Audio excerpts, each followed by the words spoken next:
Tayo po ay dadako sa salita ng ating pong Panginoon. Hallelujah. Tayo po ay pwede po mga Biblia.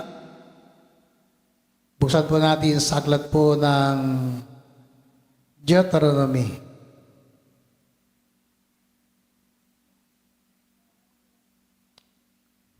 Hallelujah.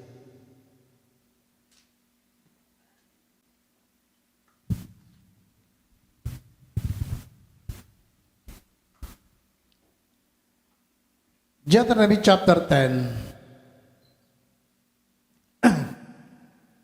Okay.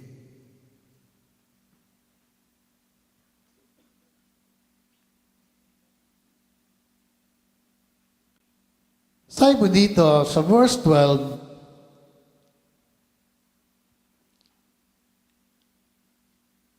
"And now Israel,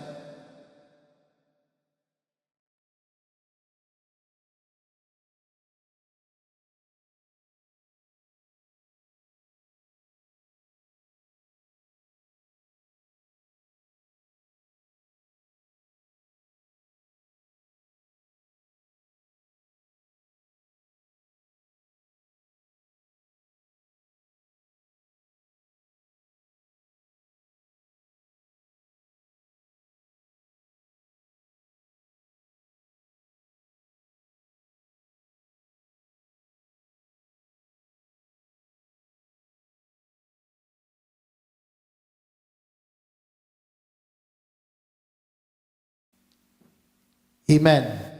Pinagpala po ng ating pong Panginoon ang mga salita niya na ating pong nabasa ngayong umaga. Ang ating pong pagsang pinag-aaralan ay patungkol sa ating pong pamumuhay bilang mga pinili ng ating pong Panginoon. Hallelujah. So, may mga bagay-bagay sa buhay natin na nire-require ni Lord. So, ito po ay mahalagang mga requirements na kailangan na pagsikapan natin.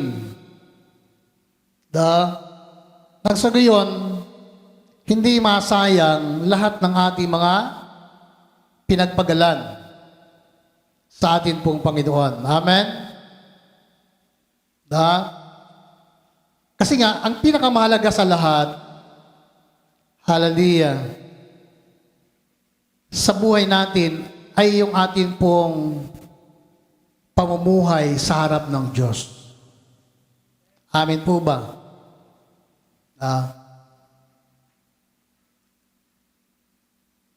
Kasi nga, tayo bilang mga anak ng ating pong Panginoon, tayo ay alam natin na tayo po ay napawalang sala na ng Diyos. Amen? We are justified by God sa pamagitan ng mga ginawa ni Kristo doon sa krus ng Kalbaryo. Tayo pinanampalataya sa ating pong Panginoon. Hallelujah. So tayo po'y napawalang sala na ng Diyos. Sabi nga po, justification is, ito po ay isang karanasan natin na bilang mga anak ng ating pong Panginoon, minsan sa ating buhay, at naranasan natin lahat ito. Diba? Hallelujah. Alam naman po natin na ang pagiging anak ng Panginoon, ito po ay proseso na ginagawa ni Lord. Amen. At habang tayo po ay nandito sa ibabaw ng lupa at naglilingkod sa Panginoon, ibig sabihin, ikaw at ako ay on the process. Amen po ba? Sabi ba natin sa sarili natin na tayo po ay ganap na, hindi na tayo nagkakamali? So tayo po habang tayo ay nasa katawang lupa, there are times na tayo po ay nagkakamali. Nakakapag-isip ng mga bagay na hindi tama sa harap ng ating pong Panginoon. Hallelujah. Sa kumbaga mga minamahal, ang panahon natin ay panahon na sabi nga nakakatakot. Sabi na iba ay nakakatakot naman. Baga malapit na yata ang katapusan ng mundo. Hallelujah. Naniniwala ba tayo na tayo po ay nabubungay sa huling panahon? Amen?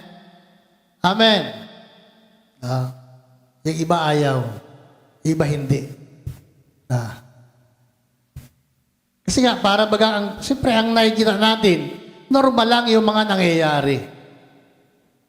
Hallelujah. Yung mga kaguluhan na nagaganap, normal lang po yan. Hallelujah. Pero alam niyo mga minamahal, sa atin pong panahon, kung atin pong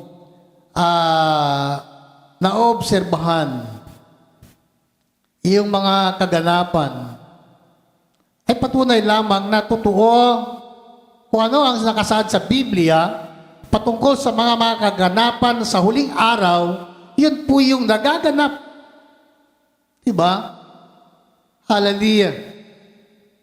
Na kung minsan, hindi natin alintana o nga tayo ay nabubuhay na sa huling kapanahunan. Na nararapat lamang na tayo po ay mamuhay ng maayos at tama at kalugod-lugod sa harap ng atin pong Panginoon. Amen po ba? Amen. Kasi nga, anumang panahon, anumang oras at sandali ay pwedeng maganap yung mga bagay na kailangang maganap sa panahon natin. Hallelujah. Ang malaking problema kung dumating yung mga panahong yun na tayo po ay hindi po nakahanda. Di ba po? Hallelujah. Kaya, sabi po, paalala po dito sa bayang Israel, siyempre ang mga paalala sa Biblia ay paalala para po sa atin pong lahat. Amen po ba? Gandang umaga po. May paalala ang Diyos sa atin. Ano po? Hindi lamang sa bayang Israel, hallelujah, ay mabuti sila. Mabuti ang bayang Israel. Talagang kahit anong gawin natin, pinili talaga sila ni Lord. Amen. Amen ba? Sila'y pinili ng Panginoon, piniling bayan. Although sabihin po natin na marami sa mga Hebreo, mga Israelita na hindi naniniwala na si Kristo ay Panginoon. Pero, mga minamahal, dati ang panahon na ang bayan ng atin pong Panginoon ay kikilala sa Diyos at kikilalanin nila ang totoong Panginoon nila. Hallelujah. Diba? Alam naman po natin ang katotohanan sa Biblia, ang pagtalikod ng bayan Israel sa atin pong Panginoon ay para sa kapakinabangan natin na mga hintil. Amen. Upang tayo ibabigyan ng pagkakataon bilang sanga ng olibong ligaw na maidugtong sa tunay na puno. Hallelujah. Amen po ba? Pero ano po ang paalala sa Biblia? Tayo man ay walang maipagmamalaki. Bakit? Ay kung tunay na sanga ay pansamantala na pinutol ng Diyos para ikaw at ako ay maiugpong. Diba? Tayo po ay ma-connect doon sa tunay na puno Kaya nga, hindi tayo pwedeng magmalaki. Kung mayroon, ano man ang mayroon ka, sa kaligtasan na mayroon tayo, yan po ay biyaya ng Diyos para sa atin. Palapakan po natin ang ating pong Panginoon. Grasya ni Lord yan, na dapat hindi natin masayang. Amin po ba? Hallelujah. So, ano po yung mga nire-require ni Lord para po sa bawat sa atin? Na?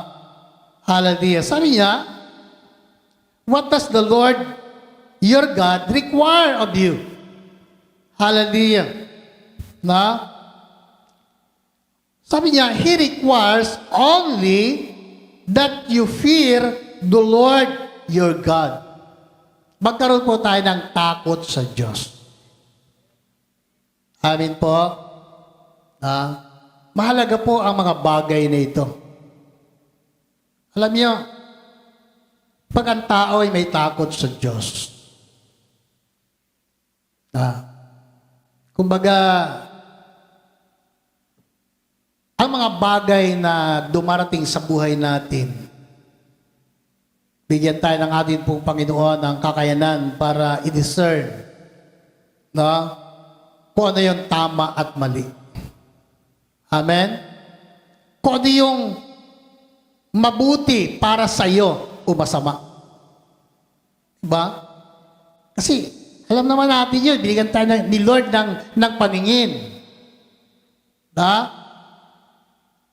Hallelujah. Sa paglilingkod sa Panginoon, mabuting bagay. Amen po ba? Ang pagpunta sa church, ito po'y mabuting bagay.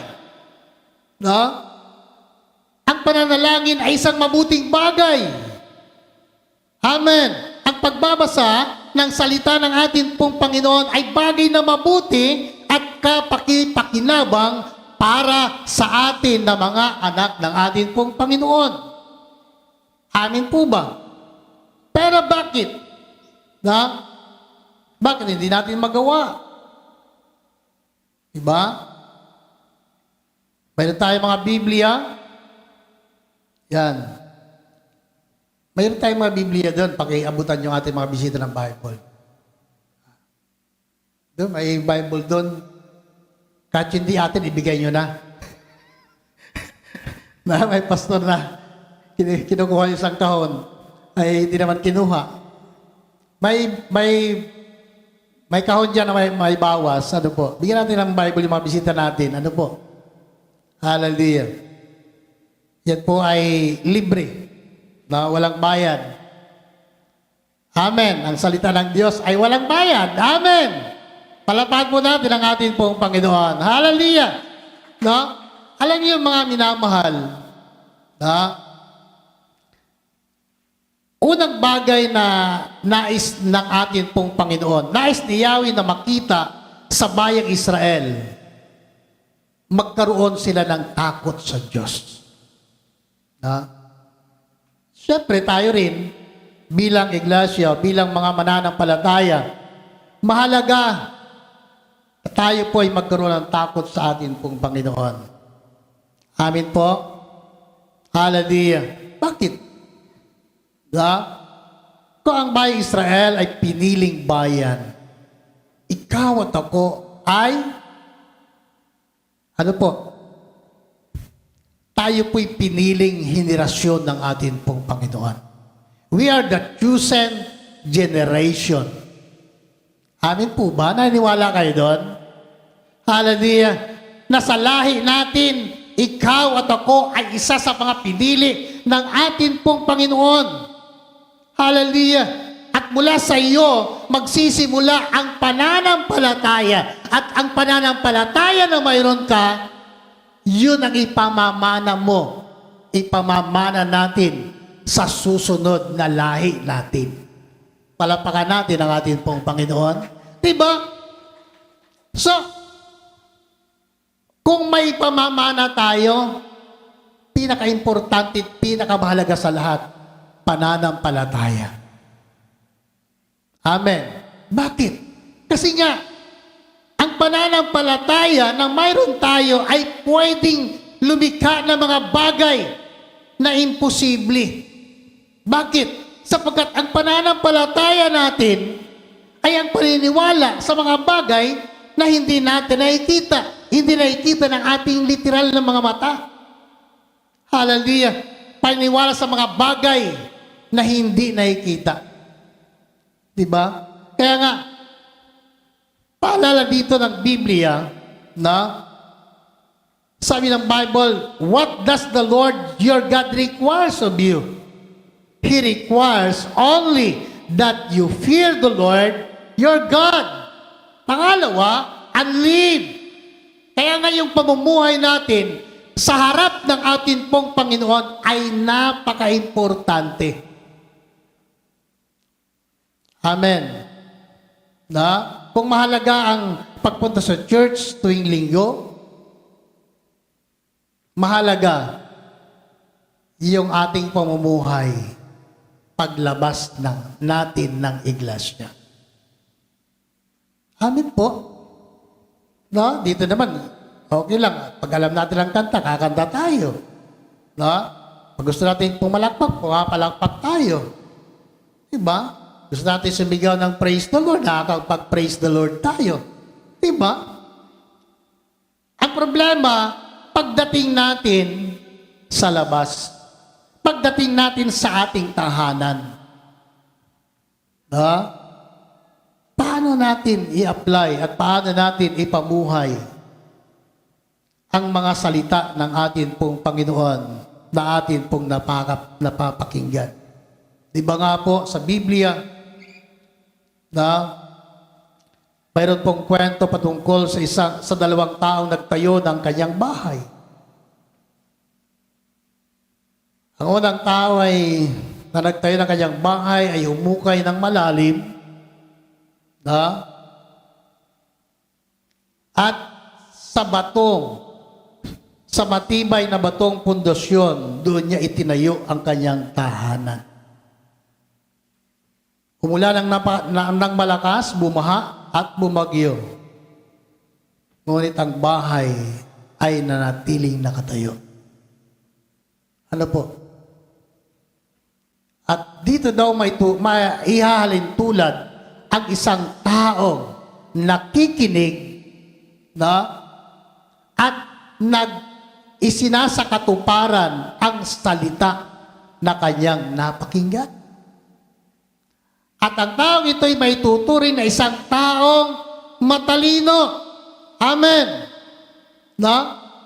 Bakit? Sapagkat ang tahanan niya, ang kanyang bahay, itinayo sa pundasyong bato. Hallelujah. Diba? At yan po'y tumutukoy sa atin pong kalagayan, sa ating pananampalataya, kung papaano natin i-apply at ipamuhay ang ating mga napakinggan. Diba? Yung pangalawang tao ay nagukay at ang kanyang bahay ay tinayo niya sa ibabaw ng buhanginan. Hallelujah. Dumating ang malakas na unos, ulan, bumaha, at ang bahay na yon ay nawasak. Hallelujah. So, kapatid, mga minamahal, simple lang ang nais ng ating pong Panginoon. Kung ano ang ating narinig, mahalaga na ito po ay atin pong ipamuhay. Amin po ba? Lahat naman po tayo gusto natin na sa ating pagharap sa ating pong Panginoon ay maging kalugod-lugod tayo. Diba? Lahat tayo haharap sa Diyos eh. Isipin natin na lahat ng ating ginagawa sa buhay na dito sa ibabaw ng lupa, lahat ng ito ay pagsusulit natin sa atin pong Panginoon. Amen po ba? Amen. Kaya mayroon pong panahon ng pagsusulit. Kaya nga, huwag nating sayangin ang buhay na mayroon tayo. Kung ano po, ang nire-require ni Lord sa atin, gawin po natin. Una, matakot tayo sa Diyos. Pangalawa, live in a way that pleases Him. Amen? Live in a way that pleases Him. So, kung titignan natin, no, sa makataong pamantayan, diba? Total, ikaw naman at ako nakakalam ng ating personal na buhay. Amen? No?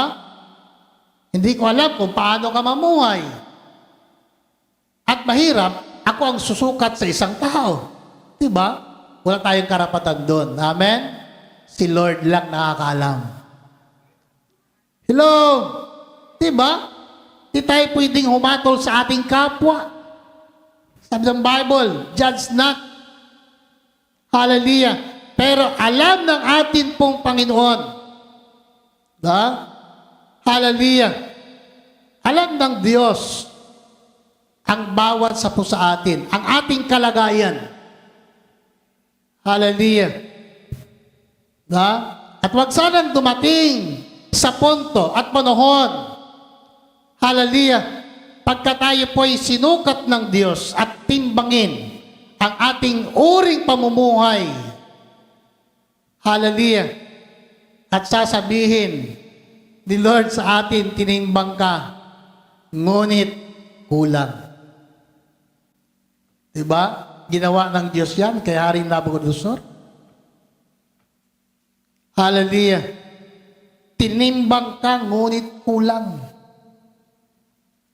Si Lord pala may timbangan. Nandiyan pa kayo? Gusto ba niyo yung timbangan ni Lord? Naniniwala ko, timbangan ni Lord, eksakto yun. Hello? Amen? No? Kung yung mga timbangan sa palengke, kulang-kulang yan. No? Okay lang kung laging pinupuntahan ng munisipyo para, di ba, gano'ng munisipyo, no? Pupunta sa palengke, sinusurpresa yung mga negosyante para i-test yung timbangan nila, baka kulang-kulang. Ay maraming ganyan eh. Diba? Pero kay Lord, bawal yun. Amen? Sabi sa Bible, no? Dapat yung timbangan na ginagamit natin, kung dahil po yung mga negosyanteng Kristiyano, dapat tama. Amen! Amen! Kasi ayaw ni Lord yung timbangang madaya. Sabi sa Bible, hallelujah. So, alam niyo mga minamahal, ang timbangan ng Diyos, eksakto. Walang labis, walang kulang. Kaya, nang sabihin ni Lord kay Nabucodonosor, tinimbang ka, ngunit kulang. Hallelujah. Diba? Kasi alam ng Diyos ang puso niya eh. No?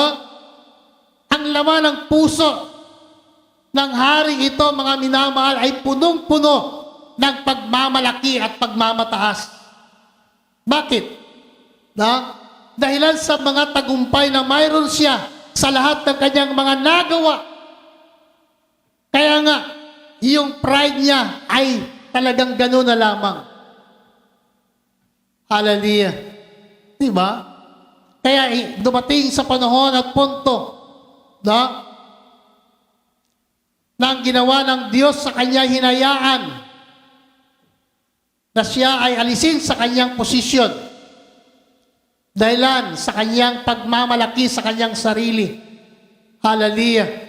Na ang lahat ng tagumpay na mayroon siya dahil sa kanyang sariling angking kagalingan. Ano po? Kaya nga, inalis ng Diyos sa kanyang trono at hinayaan, sabi ng Bible, na siya ay araw at gabi na nandun sa labas at nahahamugan. Sabi ng Bible, nanginain siya ng mga damo kasama ng mga hayop. Humaba ang kanyang mga kuko, parang kuko ng agila, hanggat dumating sa punto na kilalanin niya ang makapangyarihang Diyos, ang may bigay ng lahat ng ito sa kanya. Andiyan pa kayo? Diba? Kaya nga, mahalaga mga minamahal, sa harap ng atin pong Panginoon, na makita ng Diyos ang uri ng pamumuhay na mayroon tayo. Pamumuhay na mayroong kababaang loob sa harapan ng atin pong Panginoon. Amen? Amen. Na? Bakit? Yan po yung nais ng Diyos eh. Mamuhay tayo na punong-puno ng kababaan, ng kalooban. Hallelujah. Maliwanag po sa Bible, ano po? God resists the proud, but gives grace to the humble. Amen? Palapakan nga natin ang ating pong Panginoon. Napaka-humble naman ang palakpak niyo. Hallelujah. Di ba? Yan ang nais ng ating pong Panginoon eh. Hallelujah. Bakit? Totoo. Kahit sino pa tayo, anuman ang iyong kalagayan at estado sa buhay, hindi yan natin maipagmamalaki sa harap ng atin pong Panginoon. Amen? Pasalamatan natin si Lord kung anong mayroon tayo at gamitin natin ang lahat ng yan para parangalan ang atin pong Panginoon. Hallelujah. So, ano po? And live in a way that pleases Him. Pangatlo, and love Him. And serve Him with all your heart and soul. Mahal ba natin si Lord? Amen? Hallelujah. Nalala yung sinabi ni Jesus kay Pedro? Na? Sabi ni Lord, Simon, do you love me more than this? Yes. Diba? Ang bilis ng response ni Pedro. Talagang, no? Yung yes niya, talagang yes talaga eh. No? Siguro kung nung unang panahon ay may follow-up na tanong ang Panginoon, sure ka na dyan? Hallelujah. Sigurado ba tayo? Amen. Sigurado ba tayo sa ating pagmamahal kay Lord? Amen. Oh, tira nyo na? Di na kayo makaimik? Ibig sabihin, nagdududa ka na sa sarili mo? Hallelujah. Alam niyo mga minamahal, na? Sabi ko nga, ikaw ang nakakaalam ng buhay mo at sarili mo sa harap ni Lord. Na? So, alam niyo, ang tanong na yan ni Jesus kay Pedro, tanong din ni Lord yan sa iyo personal eh. Diba? Baka hindi lang natin naririnig, hindi natin napapakinggan, si Lord nagsasalita sa atin. Bakit? Kasi nga, iba yung naririnig natin. Na? Sa totoo, mga minamahal, mas maingay ang mundo. Hallelujah. Mas maingay ang sanlibutan. Kaya nga, marami sa atin, hindi natin napapakinggan yung salita ng ating pong Panginoon at yung binubulong ni Lord sa iyo. Kasi nga, iba yung naririnig natin. Hallelujah. Kapatid, mga minamahal, kailan ba natin napakinggan ang maliit na tinig ni Lord? O kailan ba nagsalita si Lord sa atin? Kailan? Diba? Kaya nga may Bible tayo eh. Kaya nga may salita ng Diyos eh. Walang bayad, libre yan. Hallelujah. Si Lord malimit na magsalita sa pamagitan ng kanyang mga salita. Amen. O baka hinihintay pa natin, marinig natin yung audible voice ni Lord galing sa langit. Hallelujah. Pwede naman. Pero kailangan mo magbayad. Hallelujah. Diba? Kailangan mo magbayad ng halaga.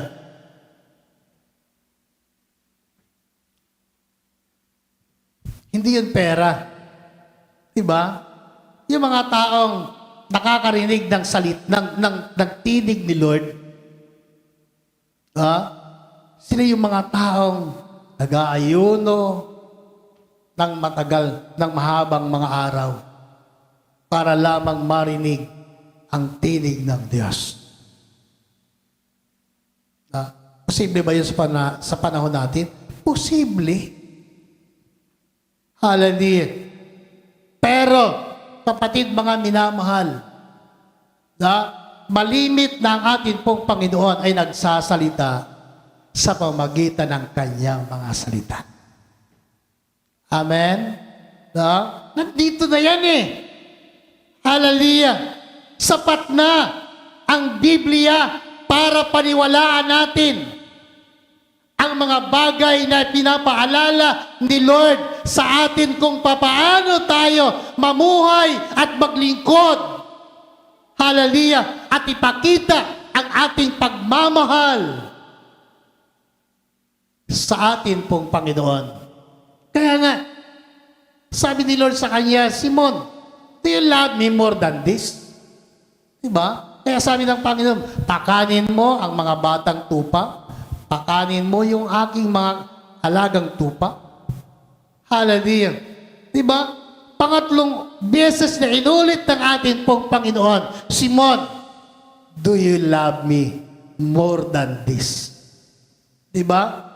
Yun yung nagiging hadlang eh.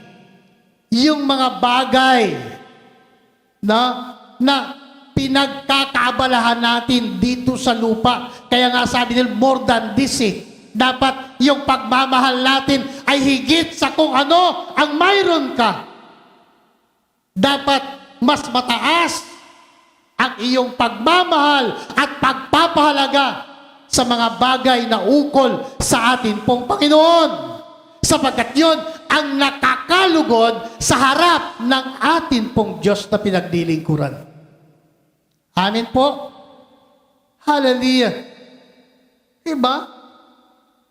Kaya nga, nung pangatlong beses na inulit ni Jesus kay Pedro, anong sabi ng Bible? Nalungkot si Pedro. Hallelujah. Diba? Si Pedro nalungkot eh. Pero higit na mas nakakalungkot sa atin pong Panginoon. Diba? Pero kung ang ating pag-ibig sa atin pong Panginoon ay higit sa mga bagay na pakinabang natin sa sarili natin o higit pa sa pansarili nating kasiyahan, ako'y naniniwala mas matutuwa ang atin pong Panginoon. Amen. Amen. Diba? Minsan inuuna natin yung kasiyahan natin sa sarili natin eh. Nakakalimutan natin na bigyang kasiyahan si Lord. Na yun naman talaga yung dapat na unahin natin. Hallelujah. Na mabigyan natin ng kasiyahan ang atin pong Panginoon. Kaya nga, sabi niya, hallelujah, and love Him, and serve Him with all your heart and soul. Yung pagmamahal natin at paglilingkod sa Kanya, dapat buong puso natin. Amen? Yung buong pagmamahal natin. Bakit? Tayo ba minahal ni Lord? No? Yung pagmamahal ba ni Lord sa atin ay may kondisyon? Di ba wala? Di ba? Kahit ano pa yung kalagayan natin, kahit gaano karami ang kasalanan natin na nagawa. Isipin natin, minahal ka ni Lord eh. Hallelujah. Diba? Inibig ka ng Panginoon eh. Kahit sino pa tayo. Hallelujah. Ganon ang Diyos na ating pinaglilingkuran.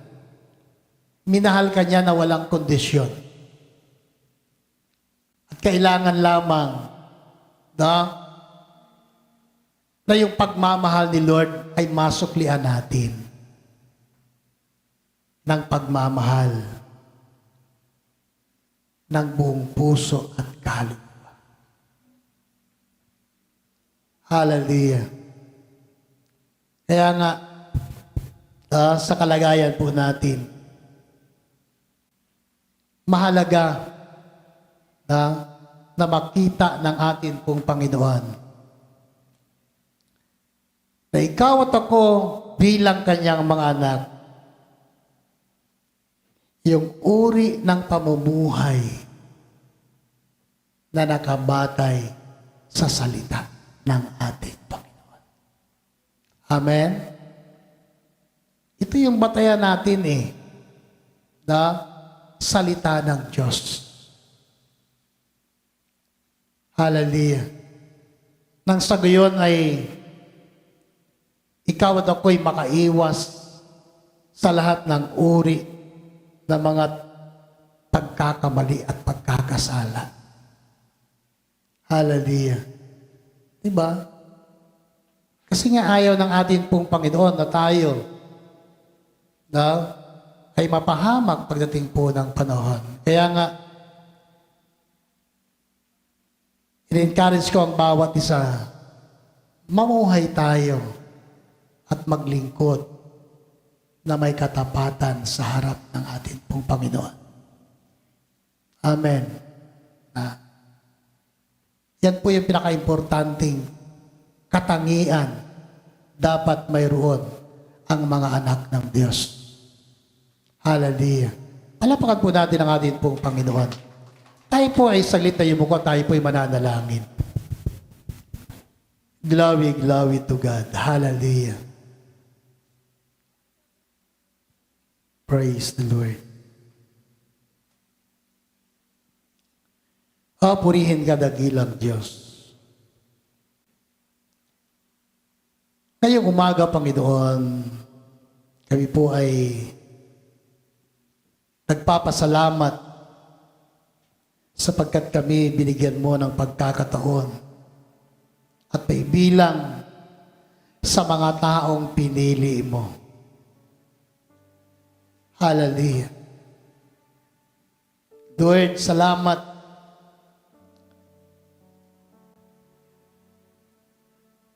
sa bawat lahi ng iyong mga anak. Hallelujah. Lord, alam namin, Panginoon, at pinangahawakan namin that we are chosen generation, a real priesthood, a holy nation. Panginoon, tinawag mo kami mula sa kadiliman. Hallelujah. At iyo pong dinala sa kaliwanagan. Lord, mabuhay po kami sa liwanag. Liwanag ng iyong mga salita. Ilagay mo sa iyong mga puso, Panginoon, na mabigyan namin ng importansya ang salita mo. Nang sa gayon kami, dakilang Diyos, sa bawat araw ng aming buhay na kaloob mo ay makapamuhay kami na may takot sa inyo. Hallelujah. Mamuhay kami may kabanalan. Mamuhay kami na ikaw ang napaparangalan. Hallelujah. Makita, Panginoon, ang mga taong hindi naglilingkod sa inyo. Ang kaibahan ng buhay ng mga taong nagtitiwala sa inyo. Kaya nga po, Panginoon, salamat sa bawat sang narito, sa mga kapatiran namin, at sa lahat, Panginoon, sa mga bisitang kasama po namin. Lord, ikaw po nakakaalam ng kanilang puso. Ikaw din nakakaalam ng kanilang buhay. Tulungan mo po sila, Panginoon, na bawat isa'y magkaroon ng ganap na pananampalataya at pagkakakilala sa inyo. Totoo, Panginoon, maiksi ang buhay sa mundong ito. Hallelujah. And Lord, salamat sapagkat alam namin, Panginoon, ang buhay na mayroon po kami, buhay na may kabuluhan, sapagkat ito ang buhay na tinubos mo at binayaran doon sa krus ng Kalbaryo. Kaya nga po, Panginoon, nawa ang salita mo ay tumimo sa puso ng iyong mga anak. At ito po, Panginoon, ay tumubo, lumago, at higit sa lahat, Panginoon, ay magkaroon ng magandang bunga sa bawat isa na narito dakilang Diyos. Kaya nga po, Panginoon, salamat. Samahan mo kami, samahan mo ng banal na Espiritu ang iyong mga anak dakilang Diyos.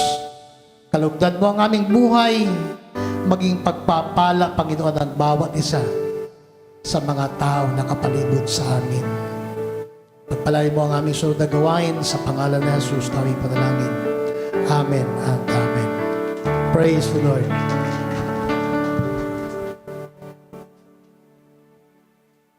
Purihin po ang ating